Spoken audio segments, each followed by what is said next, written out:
¿Qué tal, dibujantes? ¿Cómo estáis? Soy Antonio, soy profesor de dibujo técnico del Centro de Estudios Luis Vives y vamos a corregir el examen de dibujo técnico de la EBAU de Madrid de junio de 2024.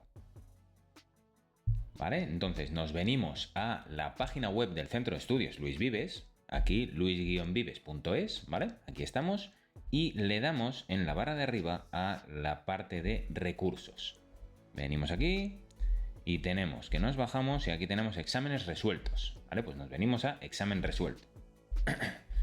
Nos venimos aquí, exámenes resueltos de selectividad EBAU, ¿vale? Lo estamos viendo aquí no en modelo, sino en el examen. Nos venimos a junio de 2024, que es la convocatoria ordinaria, la que vamos a resolver, y nos venimos a dibujo técnico. Ya lo tenéis aquí, evidentemente, subido, todo resuelto y fenomenal, ¿vale? Entonces nos vamos aquí a hacer, a ver que lo pongo, fenomenal, ya lo tenemos. Bien, entonces primero vamos a darle una pasada, vamos a recordar las normas, qué partes, qué ejercicios se pueden elegir, entre qué posibilidades, cuáles son las mejores opciones para que lo tengáis en cuenta, y luego vamos a corregir cada ejercicio, ¿vale? Entonces, tenemos aquí primero las instrucciones generales. Unas instrucciones generales y calificación, que es lo que os estaba hablando, ¿vale? Tenemos 8 preguntas y como es modelo COVID, que ya va a ser el último año, ¿vale? Si estáis viendo este vídeo y os vais a presentar en una convocatoria de después, a partir del año que viene, que sepáis que esto ya va a cambiar.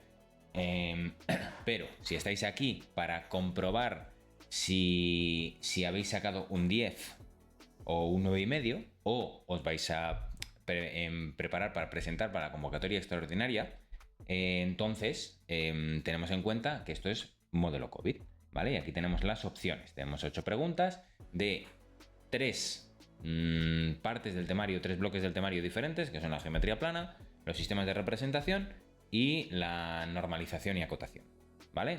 Entre el primero y el último, geometría plana y normalización y acotación, tenemos 4 opciones de las que tenemos que elegir 2, ¿vale? Que son estas que pone aquí la segunda línea. Entre A1, B1, A4 y B4. De esos hay que elegir 2 entre esos 4 y cada uno de ellos tiene una puntuación de 3 puntos. De los otros, que son los sistemas de representación, que son diédrico y axonométrico, los clásicos, y este año que han metido también la posibilidad de que sea planos acotados, spoiler, es el que ha caído, o perspectiva cónica, que no ha caído, pero que puede ser en la convocatoria extraordinaria y a partir del año que viene, ¿vale? Que serían entre estos otros 4, A2, B2, A3, B3, hay que elegir 2 de nuevo, cada uno de ellos sobre 2 puntos, ¿vale? Esto está aquí todo explicado, fenomenal, para que lo tengamos claro, 90 minutos. Vamos a hacer primero entonces una batida de todos los ejercicios, estudiar un poco cómo sería la estrategia de cómo enfrentarnos a ellos y luego vamos a resolverlos, ¿vale? Porque como digo, solo hay que coger 4 de los 8 para sacar un 10 y para hacerlo todo, ¿vale? Pues no hay más opción, solo hay que hacer 4. Entonces, primero, geometría plana. Determinar el eje radical de las circunferencias dadas y exponer los fundamentos geométricos utilizados, ¿vale? Este ejercicio es un regalo absoluto. O sea, hay que hacer muy pocas líneas y esto se tiene todo bien. Además, es de lo primero que se explica al hablar de potencia. Ejes radicales entre 2 circunferencias. Fenomenal, ahora vemos cómo se hace, pero esto que sepáis, si no lo habéis hecho, sois gente muy dura, porque esto eran 3 puntos asegurados. O sea, vosotros, si no lo habéis hecho, os gusta el riesgo, ¿no? Y si os olvidó cómo hacerlo, ahora vemos cómo hacerlo, ¿vale?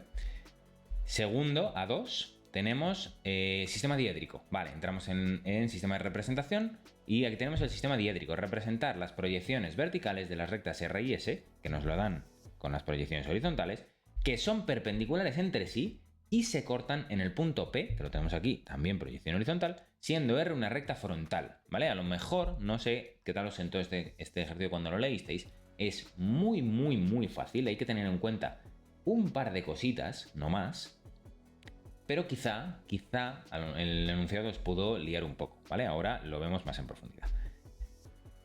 A3, obtener la tercera vista de la figura dada por sus 2 proyecciones diédricas y representar su perspectiva caballera con coeficiente de reducción 3/4, ¿vale? Entonces, otro de sistemas de representación para hacer caballera en este caso. Pues muy bien, tenemos aquí a ver que lo hago un poco más pequeño.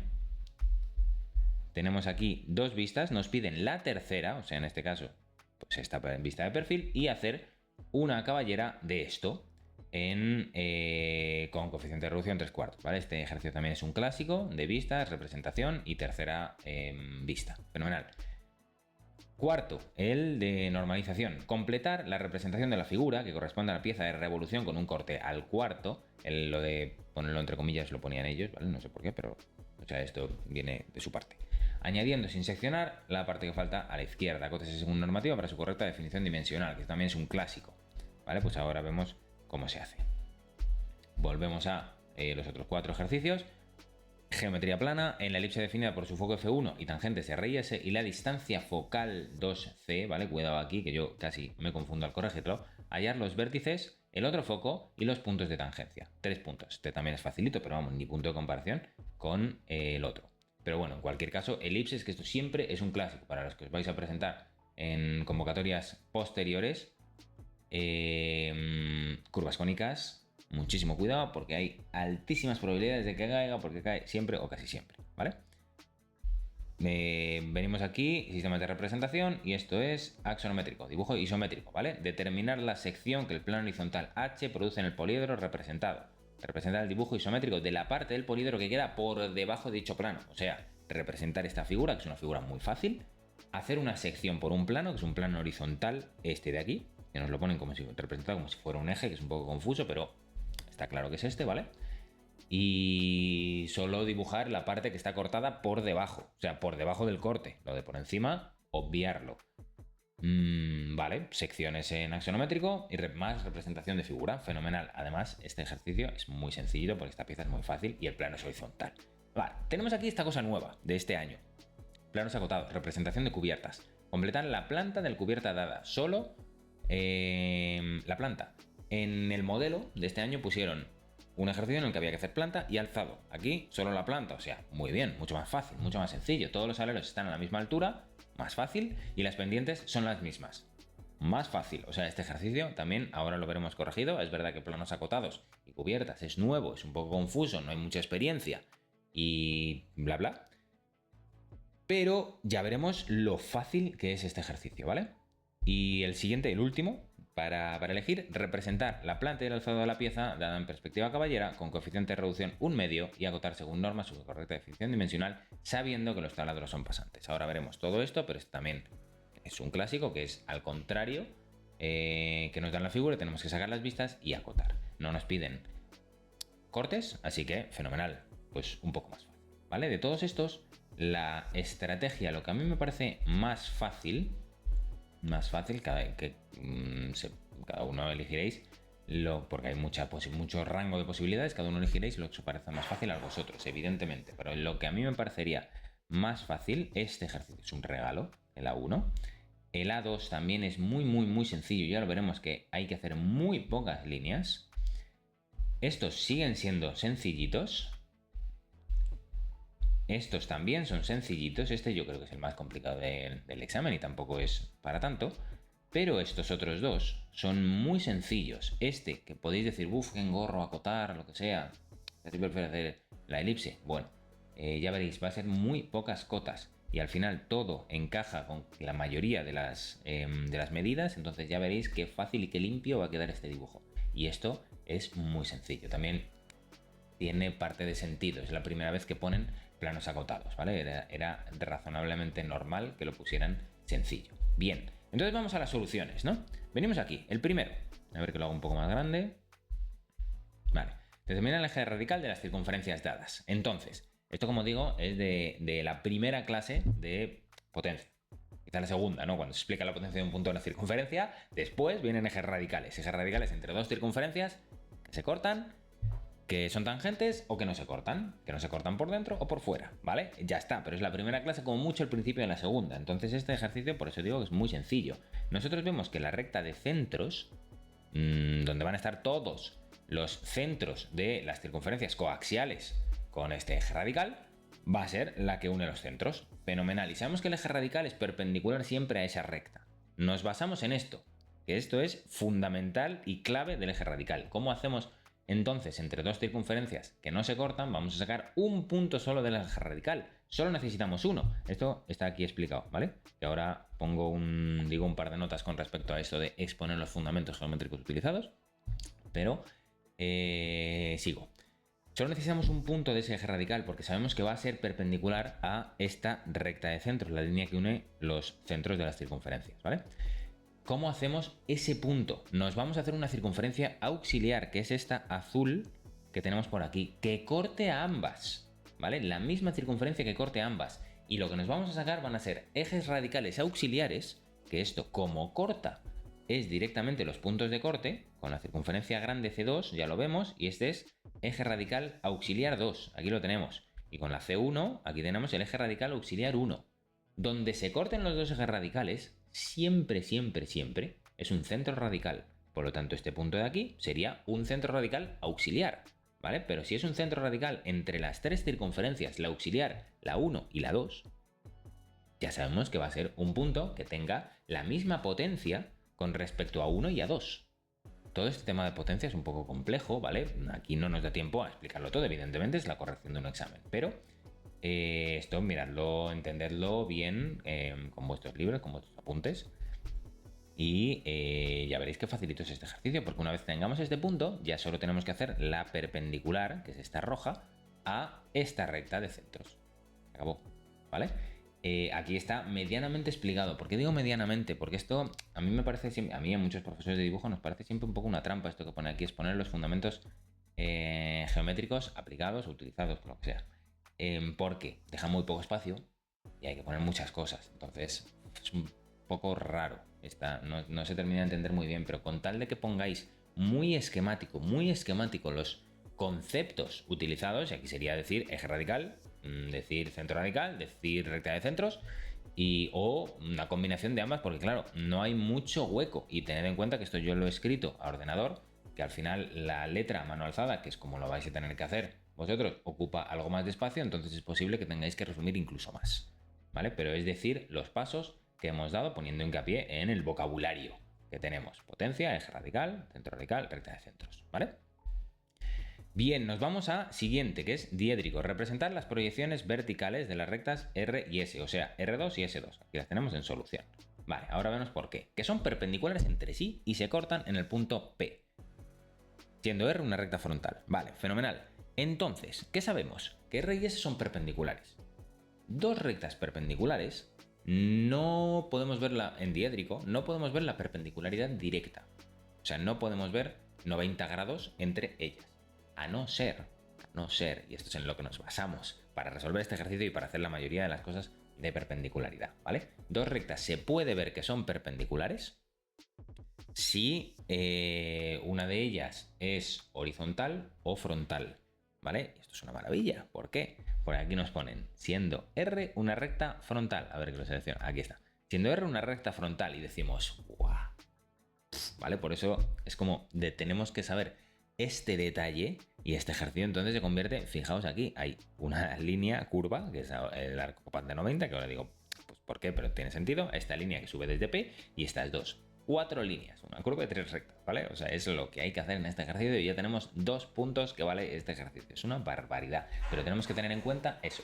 Perpendicularidad entre dos rectas, solo vemos el ángulo de 90 grados, no solo, pero hay como casos más particulares, pero el ángulo de 90 grados se puede ver directamente entre dos rectas que son perpendiculares, se puede ver directamente si una de las rectas es frontal o es horizontal, ¿vale?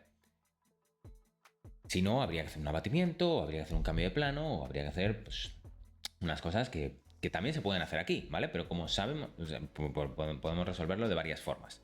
Pero esta que sería la forma más rápida y más fácil, que sabemos esto, por lo tanto, donde se va a ver el ángulo de 90 grados es donde no es paralela a la línea de tierra. Como nos dicen que R es frontal, R1 es paralela a la línea de tierra. Esto es definición de recta frontal. R2 no. ¿Vale? Entonces, en la proyección vertical es donde vamos a ver los 90 grados.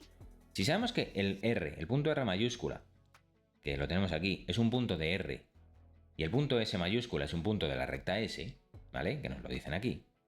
No nos dicen que sean los puntos, pero vamos, es evidente que si R1 está aquí, ¿vale? Va a pasar por aquí, porque además está claro. Y entonces sabemos que este punto P va a ver a R y a S con 90 grados. ¿Eso qué es? Eso es un arco capaz de 90, ¿vale? Pues sabemos que tiene que formar 90 grados entre el que sea donde esté P y este. Entonces tenemos arco capaz de 90. Y como sabemos que en diédrico todos los puntos están alineados en perpendicular a la línea de tierra, desde P1, que sí nos lo dan, tiramos perpendicular a la línea de tierra donde corte con el arco capaz. Ahí tenemos P2. Me estoy dando cuenta que he puesto P1, pero esto es P2, ¿vale? Vale, entonces tened en cuenta los conceptos de perpendicularidad entre rectas, en este caso, ¿vale? Pero los conceptos de perpendicularidad y cuándo se ve la perpendicularidad directa y cuándo no, porque si no podría ser mucho más complicado, ¿vale? Nos vamos al 3. A ver, reduzco esto, lo bajo un poquito. Aquí se ve fenomenal. Vale, pues aquí tenemos la solución. Tampoco hay mucho más que explicar de este ejercicio, más allá de práctica, visión espacial y desarrollar esa aptitud en cuanto a la visión espacial, ¿vale? Por aquí tenemos la planta, tenemos el alzado, tenemos que esta es la figura en caballera y tenemos que, entonces, visto desde aquí, sería el perfil, ¿vale? No era muy complicada. Lo que sí podemos explicar es qué es esto. Esto es un teorema de Tales para hacer la reducción de 3/4, que normalmente a mí me gusta hacerlo aquí abajo, me queda como muy visual. Si se hace de forma muy limpia tampoco molesta mucho a esta figura. Lo que pasa es que aquí en este ejercicio no dejaron, esta imagen está un poco editada, no es el examen que dieron ellos, pero en el que dieron ellos este enunciado estaba un poquitín más por arriba y no daba hueco. O sea, esto, al hacer aquí con las medidas reales, se comía el enunciado de abajo. Eso no lo hagáis, ¿vale? No lo hagáis. Que sea todo, que esté dentro, o sea, lo han medido ellos muy bien, ¿vale? Que no se os salga todo, que ni siquiera coma el ejercicio de arriba ni el ejercicio de abajo. Si estáis haciendo eso, busca otra forma de hacerlo porque no es la ideal, ¿vale? Y aquí, como se comía esto, el ejercicio de abajo, al hacer esta reducción de Tales, no pasa nada, porque como es un Tales, un teorema de Tales lo podemos hacer en cualquier sitio. De hecho, se podría hacer en la calculadora, ¿no? 3/4 es multiplicarlo por 0,75. Pero como estamos en dibujo técnico, lo hacemos de forma gráfica. Y de forma gráfica, eso es aplicar un teorema de Tales. Pues aquí lo tenemos, ¿vale? Lo hacemos aquí o en otro lado, eso es indiferente. Podríamos hacerlo aquí directamente, solapado con las medidas del eje Y, y ya está, ¿vale? Reducimos, ponemos y nos queda súper bien otros 2 puntos. Fenomenal. Vamos con el siguiente. Que tenemos es posible, este y el de la elipse, que sean los más complicados, ¿vale? Representar en cuanto al número de cotas, porque la primera parte de estos ejercicios tienen 2 partes. Primero tenemos que representar el alzado, que es la parte de la izquierda, y después tenemos que acotar, ¿vale? La parte de la acotación sí puede que sea un poco complicada porque además hay varios detalles, ¿vale? Entonces vamos a especificar un poquito. Voy a hacerlo un poco más grande. Primero, para hacer la parte de la izquierda, porque recordamos que aquí solo nos daban la parte de la derecha, la parte que está en negro, ¿vale? Nos dicen que es una pieza de revolución. Esto, evidentemente, es el eje de revolución. Evidentemente, aunque no nos lo digan, lo es, lo tenemos que saber por normativa. Lo que significa es, nosotros el contorno exterior, que es este que estoy señalando con el cursor, el contorno exterior lo hacemos simétrico con respecto a este eje de simetría. ¿Vale? El eje de revolución, que es un eje de simetría al final. Lo hacemos simétrico. Y los puntos nos los llevamos perpendiculares al eje de simetría hasta el eje de simetría. Esos son los 2 únicos pasos que tenemos que hacer para esta parte. Y esta parte ya la tendríamos perfecta. Ya está en todas las piezas de revolución. Hombre, yo sí os recomiendo que desarrolléis la visión espacial para entender esta pieza un poco como es en el espacio, en 3D. Pero que si no lo veis, ahí tenéis 2 trucos fundamentales que os dan el 10. De verdad, ¿eh? De verdad, os cogéis el contorno, que es este, vuelvo a señalarlo, y hacéis el simétrico, que es perpendicular de cada uno de estos puntos y a la misma distancia del eje. Ya está, cuando tenemos el contorno, los puntos, estos mismos puntos, los llevamos, fijaos, perpendicular al eje de revolución hasta el eje de revolución. Lo mismo. Lo mismo. Esto no es un punto, esto es un centro de la circunferencia, pero no es un punto de la figura. Y esto tampoco, porque la circunferencia es continua, ¿vale? Puntos angulares como este y los anteriores. Y ya está, ya tenemos. Si estos son 3 puntos, esto puede ser 1, 1,25, 1,50 sin ningún problema, ¿vale? O sea, es la mitad del ejercicio. Luego nos queda la parte de acotar, ¿vale? Que acotar, mirad las normas porque hay muchos detalles, como por ejemplo Esto que parece una cota lineal no lo es, porque es una pieza de revolución, hay que poner diámetro. Esto que es una cota perdida, estamos midiendo el radio, pero como aquí no se pueden poner, cuando una pieza está cortada, no se pueden poner discontinuas. Esto no son discontinuas, por cierto, son ejes. Líneas de ejes también tenéis que ponerla. Eso sí, no se pueden poner en una pieza cortada discontinuas, entonces se hace esta cosa que se llama la cota perdida. Aunque hubiese líneas discontinuas aquí para indicar dónde acaba esto, no podemos acotar en líneas discontinuas. Todo este tipo de cosas que son en la normativa, mucho cuidado, ¿vale? Aquí tenemos que acotar radio, evidentemente, porque hay menos de 180 grados. Aquí hay 180 grados, pero la norma nos dice que si hay 180 o menos, tenemos que acotar radio. Entonces, acotamos radio, ¿vale? Son cosas que en realidad dan un poco igual, que más daría acotar diámetro, sería un poco raro, porque sería una línea vertical, pero nos lo dice la norma, así que está, si lo dice la norma, nos lo aprendemos. Aprendemos todas estas puntillitas de la norma y lo aplicamos tal cual, ¿vale? Entonces la norma también nos dice cómo acotar estas medidas interiores y pues aquí lo tenemos, ¿vale? Podríamos habernos ahorrado algunas de estas. Por ejemplo, esta de hecho, por ejemplo, no haría falta porque podríamos restar 20 menos 10 y dividirlo entre 2, ¿vale? Pero no...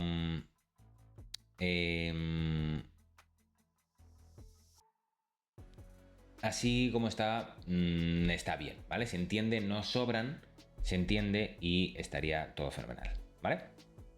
Seguimos. Vale, nos vamos a esta hora. Volvemos a geometría plana. Un poco lioso, entonces voy a explicar por qué hay tantas líneas. En la elipse definida, voy a echar un trago de agua. En la elipse definida por foco F1, tangentes R y S y la distancia focal 2C, ¿vale? Que aquí decía que había un poco de lío. Hallar los vértices y el otro foco y los puntos de tangencia, ¿vale? El azul es procedimiento y el rojo es el final. Vale, entonces tenemos aquí la recta R, la recta S, que son tangentes, tenemos un foco F1 y tenemos la distancia focal. La distancia focal es entre los dos focos, entre F1 y F2. Aquí la clave es, si R y S son tangentes, nosotros nos hacemos el punto simétrico F1' respecto de R y F1 2' respecto de S, y estos puntos son puntos de la circunferencia focal del otro foco, ¿vale? Si son puntos, aquí vemos la circunferencia focal, que es esta grande, ¿vale? Sabemos que si F1 2' y F1' están en la circunferencia focal, el centro, que va a ser F2, está en la mediatriz de F1' y F1 2'. Aquí va a estar. ¿Dónde más sabemos, qué más sabemos del otro centro, de F2, que está a una distancia 2C, que nos ponen aquí el segmento, respecto a F1? ¿Vale? Pues si sabemos que está en la mediatriz por un lado, y sabemos que está a una distancia 2C, que es esta circunferencia, aquí vemos 2C, esta circunferencia con centro en F1, donde corte la mediatriz y esta circunferencia, aquí lo vemos, esto, aquí lo vemos, es F2, ¿vale? Ya está. Si tenemos F1 y F2, tenemos el eje mayor, el punto medio y tenemos el eje menor, ahora tenemos que sacar los vértices. Pero ya sabemos los vértices, sabemos la medida 2A, que es la distancia desde F2 hasta F1, cualquiera de los simétricos, F1' o F2', porque es una circunferencia, es la misma, ¿vale? Aquí tenemos acotada la medida 2A. Pues cogemos A, o sea, la mitad, partimos este segmento, este radio a la mitad, lo ponemos desde el centro a un lado y a otro. Y esta es la circunferencia, esta de aquí, de radio A, ¿vale? Desde el centro, que nos determina los vértices A y B, los vértices del eje mayor. ¿Cómo sacamos los vértices del eje menor? Pinchando en cualquiera de los focos, aquí tenemos este arco de radio A, pinchando cualquiera de los focos con radio A, aquí tenemos este arco donde nos corte con el eje menor, ¿vale? Fijaos aquí, este C, muchísimo cuidado con estas cosas, que lo voy a acercar. Esto yo lo he hecho con un programa informático, como me muevo, lo he hecho con un programa informático, entonces aquí me da precisión bastante importante de que, como podemos ver, C no llega a tocar con la recta, es evidente, no puede tocar con la recta, ¿vale? Porque si no, ese sería el punto de tangencia, pero vosotros que lo hacéis a mano, muchísimo cuidado con estas cosas, porque puede ser que tengáis algo de error, y es normal porque los lápices tienen grosor, las escuadras también tienen algo de error, se pueden mover medio milímetro y ya la habéis liado muchísimo. Entonces, si atraviesa una recta tangente o si toca en la recta tangente, esto no puede pasar. cortadlo un poquitín y lo ponéis un poquitín hacia un lado, ¿vale? Porque no puede atravesar una recta tangente porque eso es lo que es tangente. Que no corta, ¿vale? Es tangente, significa que no es secante, ¿vale? Ya estaría. Los puntos de tangencia. Nos quedan puntos de tangencia. TR, la tangente con respecto a la recta, que es unir los puntos simétricos de un foco con el centro de la circunferencia focal, o sea, con el otro foco, ¿vale? Unimos aquí, pum, y donde nos corta es punto de tangencia con R. Unimos aquí, pum, y donde nos corta es punto de tangencia con S, ¿vale? Seguimos. Esto es más pequeñito. Este hemos dicho que es de axonométrico, ¿no? Sí, determinar la sección axonométrico, sección, representación. Vale, pues esta es la misma. Vale, no tiene mucho más lío que lo que comentábamos antes, que tenemos representar la pieza y luego además cortarlo con un plano horizontal, que sería este el corte. No hay coeficiente de reducción porque es dibujo isométrico, ya está. En el caso de que nos dijesen con reducción, todo va a ser exactamente igual, solo que va a ser un poquito más pequeño, porque en isométrico todos los ejes se reducen de la misma manera, ya está. Pero no lo hacemos y punto. Vale, mucho cuidado con estas líneas discontinuas. También habría otras discontinuas que aquí se solapan con los ejes y no se ven muy bien, pero sobre todo estas líneas discontinuas aquí muchísimo cuidadín. Vale, ya está. Aquí no tendría mucho más. Entonces vámonos a esta otra. Interesante. Tema nuevo, planos acotados. Cubiertas. Completar la planta de la cubierta dada todos los aleros a la misma altura. Las pendientes son... ¿Qué significa esto? ¿Qué significa los aleros a la misma altura? Significa que nosotros vamos a imaginarnos que todas estas líneas que yo he puesto números, ¿vale? Están apoyadas, o sea, todos estos planos inclinados están apoyados, que son los de la cubierta, están apoyados en un plano horizontal. Ese plano horizontal es de donde sale, ¿vale? Que es como el límite de la pared y a partir de ahí empieza la cubierta. Nos imaginamos eso, ¿verdad? Entonces, eso significa que este plano, por un ejemplo, porque todos los planos son iguales, ¿vale? Este plano de aquí, que es el que yo he nombrado 1, esto sería el alfa, suponiendo que, imaginando como la misma nomenclatura para todos los planos, el alfa 1 es justo esta línea, ¿vale? Suponiendo que este es el plano beta, el beta 1 es esta línea, ¿vale? Esto es la clave para resolver todos estos problemas. ¿Por qué? Porque donde se cortan alfa y beta, nosotros ya tenemos un punto, que es aquí, ¿vale? Este punto, y como son dos planos, la intersección es una recta. ¿Qué recta? Pues esta de aquí. ¿Y cómo sé yo esta dirección? Porque nos dice que las pendientes son las mismas. Si las pendientes son las mismas, yo tengo un plano que viene por aquí con la pendiente que sea y otro que viene por aquí con la pendiente que sea, mientras sean la misma, aunque estén más hacia arriba y hacia abajo, cosa que lo único que nos va a importar es si nos piden en alzado, ¿vale? ¿Cuánto es esa pendiente? Si son 30, son 45, son 72 grados, lo único que nos va a importar es para hacer el alzado. Si solo queremos la planta, nos da igual lo que mida, el ángulo que tengan las pendientes, siempre y cuando sean el mismo. Si no son el mismo, es una movida más gorda. Pero si son el mismo, lo que va a pasar siempre, da igual la altura, repito, siempre es que van a estar a 45. Perdón, van a estar en la bisectriz del ángulo. En la bisectriz del ángulo. ¿Y qué pasa? Que aquí lo han puesto muchísimo más fácil, porque todos los ángulos son de 90 grados. Entonces, lo podemos hacer 45 grados en todos los ángulos. Eso es el primer paso. 45 grados en todos los ángulos. Bueno, primero, yo recomiendo, porque puede ser un poco lío, nombrar todos los planos. El 1, el 2, el 3, el 4, el 5 y el 6 y los de dentro, ¿vale? Patio interior 7, 8, 9 y 10. De cada uno de los vértices, donde se cortan cada dos planos, hacemos bisectriz, ¿vale? Y entonces, ahora ya es un poco como unir los puntos, como los jueguitos estos de los chavales, ¿no? Unir los puntos con algo de conocimiento de diédrico y de planos acotados para unir los puntos. Donde se cortan dos de estas líneas, tenemos aquí un punto de intersección. Vale, entonces ahora es como pensar en qué planos se cortan.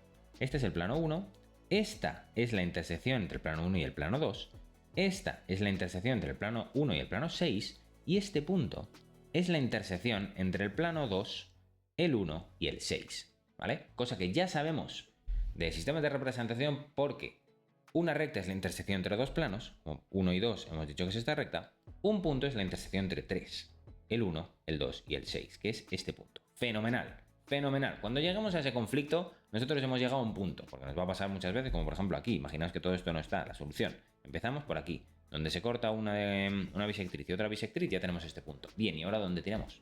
Vale, pues pensamos, este punto es la intersección de qué planos? De 1, de 2 y de 6. Muy bien. ¿Tengo la intersección de 1 y 2? Sí, es esta recta. ¿Tengo la intersección de 1 y 6? Sí, es esta recta. ¿Qué más combinaciones me quedan? ¿Tengo la intersección de 2 y 6? No. Pues entonces la hago, ¿vale? Va a salir de este punto y ¿cómo es? Pues si 2 y 6 son paralelos, entonces la intersección va a ser paralela. Pues fijaos, aquí lo tenemos, ¿vale?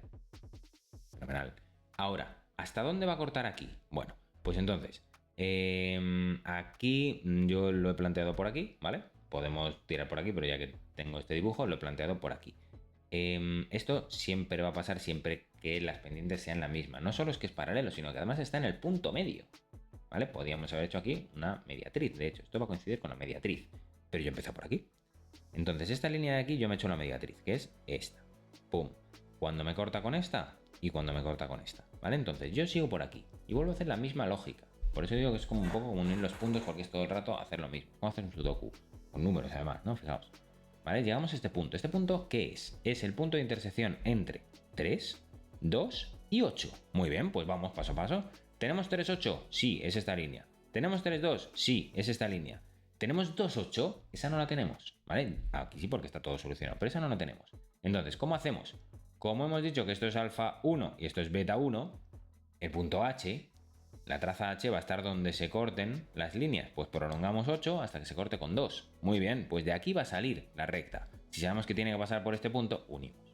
¿Hasta dónde? Hasta que se corte con la próxima bisectriz, que es esta. Volvemos a hacer lo mismo. Y volvemos a hacer lo mismo. Esta entre 2 y 7 es paralela. ¿Hasta cuándo? Hasta que se corte con esta. ¿Y esta cuál es? 7, 10, 2. ¿Cuál nos queda? 10 y 2. ¿Qué hacemos? Prolongar hasta que se corten 10 y 2. Unimos con este punto hasta que se nos corte con este, que es el que habíamos dicho al principio, ¿vale? Y volvemos, seguimos tirando con la misma lógica y se nos tiene que cerrar el esquema, porque es un sistema de representación y está todo sistematizado para que se cierre, ¿vale? Muy facilito, porque nos han dado muchas cosas que nos alegran la vida. Todos los ángulos son de 90 grados, mucho más fácil, todos los aleros a la misma altura, las pendientes son las mismas, todo esto muchísimo más fácil, ¿vale? Y nos vamos con el último ejercicio, representar planta y alzado, o sea, además solo nos piden dos, planta y alzado, fenomenal. Cuidado que esta pieza, que este puede ser el único detalle importante, esta pieza tiene un coeficiente de reducción de 1,5. ¿Qué significa? Un coeficiente de reducción en I, evidentemente. ¿Qué significa? Que las medidas que tomemos en I hay que ponerlas al doble, ¿vale? Aquí ni he hecho un teorema de Tales, porque es ridículo, o sea, si es el doble, si es 3/4, sí, como en el ejercicio de antes, ¿no? Pero si es el doble, pues ponemos 2 veces, la medida que cojamos con el compás la ponemos una y otra y es suficiente, ¿vale? Esta sería la pieza y fijaos, como decía antes, qué poquitas cotas, que son 6 y no hacen falta más porque todo lo demás se entiende perfectamente y ya está.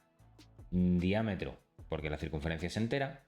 Aquí la circunferencia es media, así que hay que poner radio. Esto lo he puesto por dentro, pero por fuera también se podría poner, ¿vale? Esto lo sabemos por normativa. Y ya está, ¿vale? Detalle importante. Siempre que podáis, mejor acotad entre ejes, mejor que la medida máxima. ¿Por qué? Porque desde este eje hasta el final ya lo sabemos que es 10, ¿vale? Y desde este eje hasta el final también lo sabemos porque es la misma, esto está repetido y es 10. Entonces siempre que podáis, acotad entre ejes. Y luego cuando sean líneas, medidas lineales muy claras, como por ejemplo esta altura o estas profundidades, entonces sí acotadlos entre un punto y otro. Pero aquí fijaos que también he acotado hasta ejes. Así que siempre que tengamos ejes, mucho cuidado porque ahí hay detalles importantes. ¿Vale? Pues ya estaría. Espero de verdad que hayáis sacado un 10 y que os lo paséis súper bien en la universidad dando dibujo y expresión gráfica. Y para todos los demás, mucha suerte en próximas convocatorias y nos veremos en próximas correcciones de otros exámenes de dibujo técnico.